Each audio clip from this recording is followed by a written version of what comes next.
The room was stale with the smell of old paper and cheap coffee. It was a county surplus auction, a place where forgotten things found new owners. Mostly, it was rusted desks and tired office chairs. But today, there was an exception.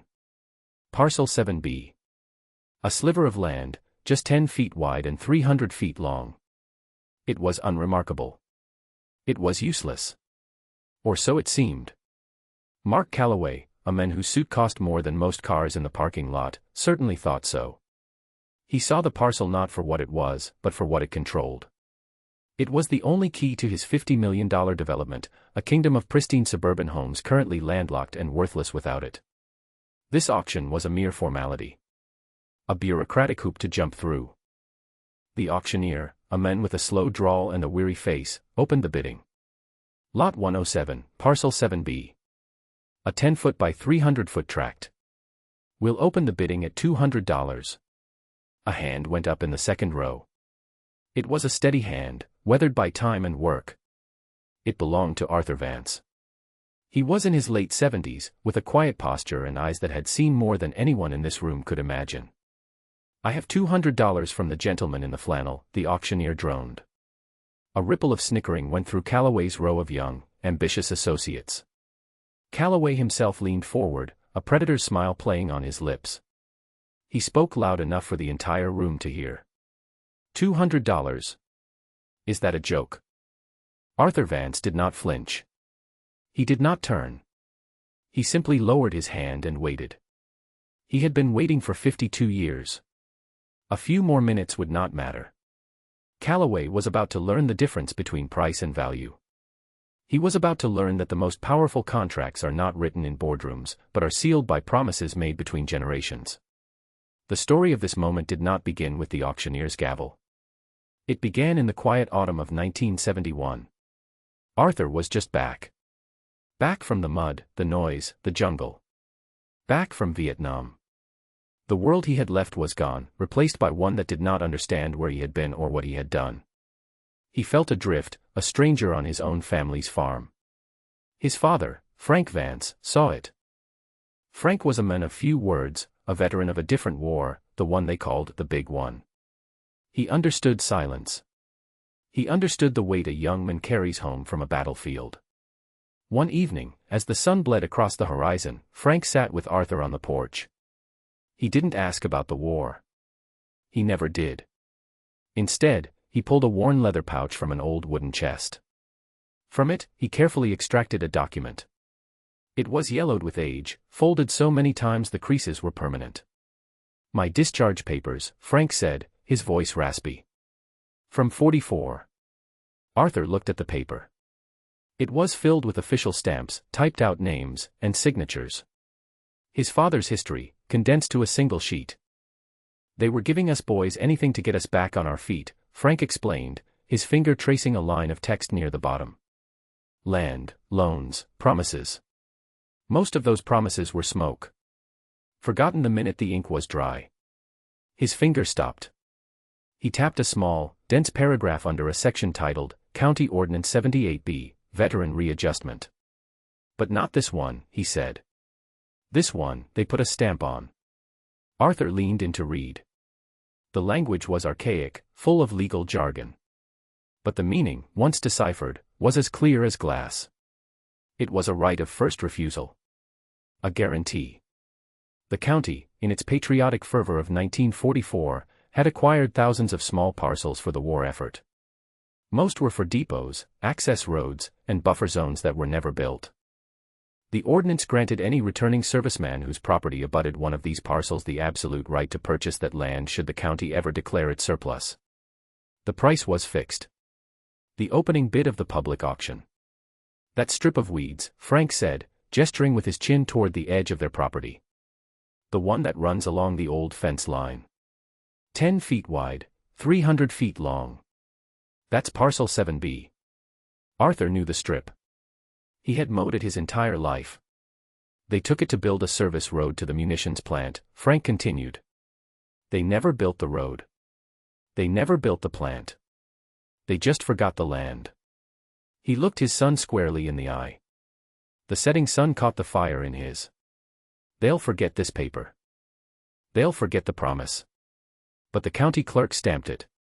It's law, son. Don't you ever forget it.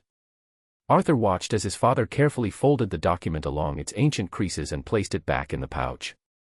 A promise was made. Not in words, but in a shared, silent understanding. The torch had been passed. And so began the long wait. Decades rolled by like the seasons on the farm. Presidents came and went. The world changed in 1,000 ways. Frank Vance passed away in the winter of '88, laid to rest in the town cemetery.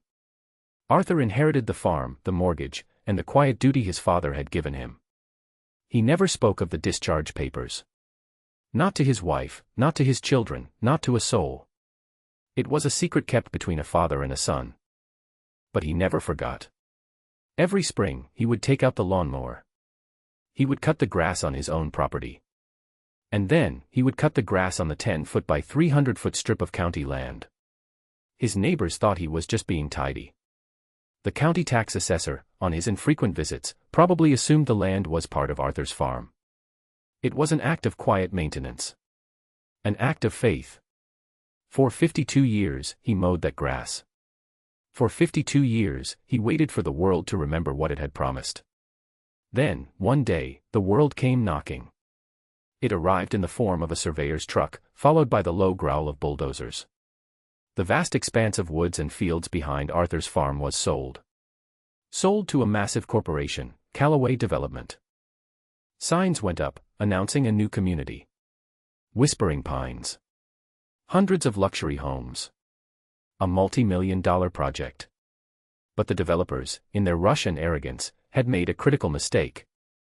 A fatal oversight. Their entire development, their Whispering Pines, was landlocked. They had purchased a kingdom with no road in. Their maps showed only one possible point of access to the main highway. A 10-foot wide, 300-foot long strip of land. Parcel 7B. The first call came on a Tuesday. A slick, young voice on the other end of the line, representing Callaway.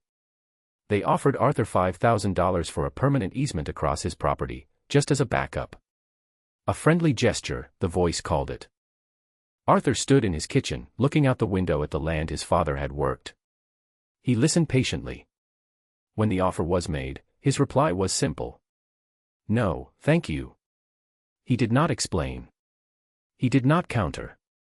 I appreciate the call, he said, and gently hung up the phone. The second call was from Callaway himself. His tone was less friendly. He explained that they were buying the 10-foot strip from the county. The auction was just a formality. He warned Arthur not to be difficult. Arthur's response was the same.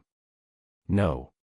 Callaway, enraged by the old man's simple refusal, slammed down the phone. He saw Arthur not as a man, but as an obstacle. A foolish, stubborn old farmer who didn't understand the modern world. He would crush him. The notice for the surplus auction appeared in the local paper a week later. Arthur saw it. He circled the date in red ink on his calendar. The moment his father had prepared him for, 52 years ago, had finally arrived. He went to the old wooden chest. He took out the leather pouch. The discharge papers were still there, waiting. He then made a single phone call. He called a lawyer, a man recommended for being as quiet and meticulous as Arthur himself.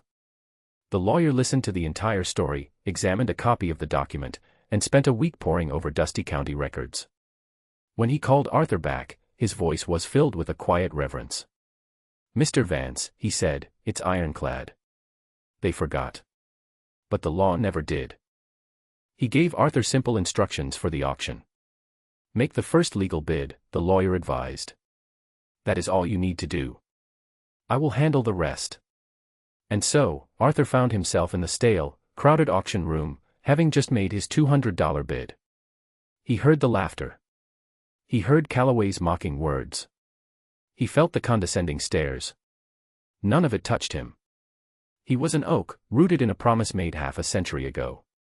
Do I hear 250? The auctioneer asked, trying to move things along. Callaway stood up, brushing a piece of lint from his lapel. $50,000, he boomed, staring directly at Arthur.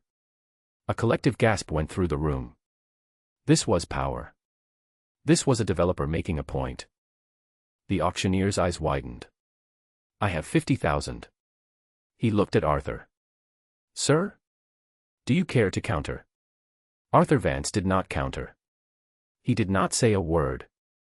Instead, he stood up slowly. His lawyer stood with him. Together, they walked to the front of the room, approaching the auctioneer's podium.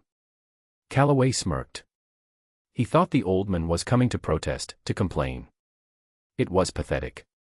Arthur reached into his jacket pocket and pulled out a simple, white envelope. He handed it to his lawyer. The lawyer addressed the auctioneer and the county records official seated beside him. His voice was calm, but it cut through the murmuring crowd like a knife. Before you proceed with the bidding, he began, there is a prior claim on this parcel that must be addressed. Calloway let out an exasperated sigh. A claim? What claim? This is a public auction. The lawyer ignored him. My client, Arthur Vance, as the legal heir of Sergeant Frank Vance, is exercising his family's right of first refusal on Parcel 7B, as granted by County Ordinance 78B in the year 1944. He opened the envelope and produced the yellowed document. He didn't hand it to the auctioneer. He handed it directly to the county official. A silence fell. A deep, profound silence. The official, a stern woman named Mrs. Gable who had worked for the county for 40 years, took the paper with a steady hand. She unfolded it carefully, as if it were a sacred text. Calloway stormed toward the podium. This is outrageous. That's an ancient piece of paper. It can't possibly be valid after all this time. There are statutes of limitations. Not for this, Arthur's lawyer said calmly. The ordinance specified no expiration. It is valid until the land is sold. Mrs. Gable read the paragraph Frank Vance had pointed out to his son all those years ago. Her expression did not change, but a flicker of recognition appeared in her eyes. She looked up from the paper and gestured to her aide, who brought over the thick, dusty file for Parcel 7B. She opened it. She flipped through pages of old surveys and tax notes. And then she found it. Tucked into a sleeve at the very back. A brittle, onion skin carbon copy of the very agreement she now held in her hand. The county had a record. They had just forgotten where to look. She slowly raised her head, her gaze bypassing the lawyer, bypassing Arthur. She looked directly at Mark Calloway. Her voice was cold and absolute. Mr. Calloway, she said, the microphone amplifying her words. This document is an original, and it is legally binding. The county granted Sergeant Frank Vance, and his designated heirs, the right to acquire this specific parcel for the opening bid price at any future surplus sale. She turned her gaze to Arthur. A hint of a smile touched her lips. Mr. Vance, your bid of $200 is the first and, as it turns out, the only one that is legally recognized. She raised her wooden gavel. Sold, she declared, her voice echoing in the stunned silence. To Arthur Vance. For $200. The gavel came down with a sharp, final crack. Mark Calloway stood frozen, his face a mask of disbelief turning to ashen horror. His $50 million project was now a $50 million prison, locked behind a 10-foot strip of land owned by the men he had openly mocked. The men who had just bought it for $200. The crowd erupted in a wave of whispers and murmurs. Arthur Vance simply nodded once to the auctioneer, turned, and walked out of the room. He never looked back. The victory was not in the room, it was in the quiet fulfillment of a long-held duty. A week later, a humbled Mark Calloway drove his luxury sedan down the long gravel driveway to Arthur's farmhouse. He found Arthur on the porch, watching the sunset. There was no gloating, no, I told you so. Just quiet observation. Calloway, his career hanging by a thread, made his offer.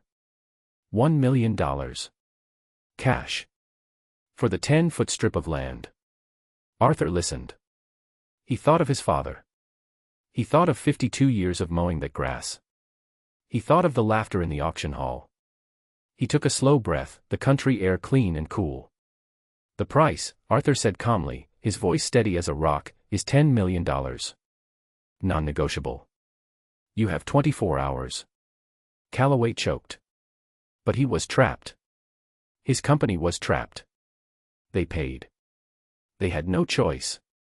$10 million for a $200 investment and a lifetime of patience. Mark Calloway was fired a week later, his hubris a cautionary tale told in the hushed corridors of his former company.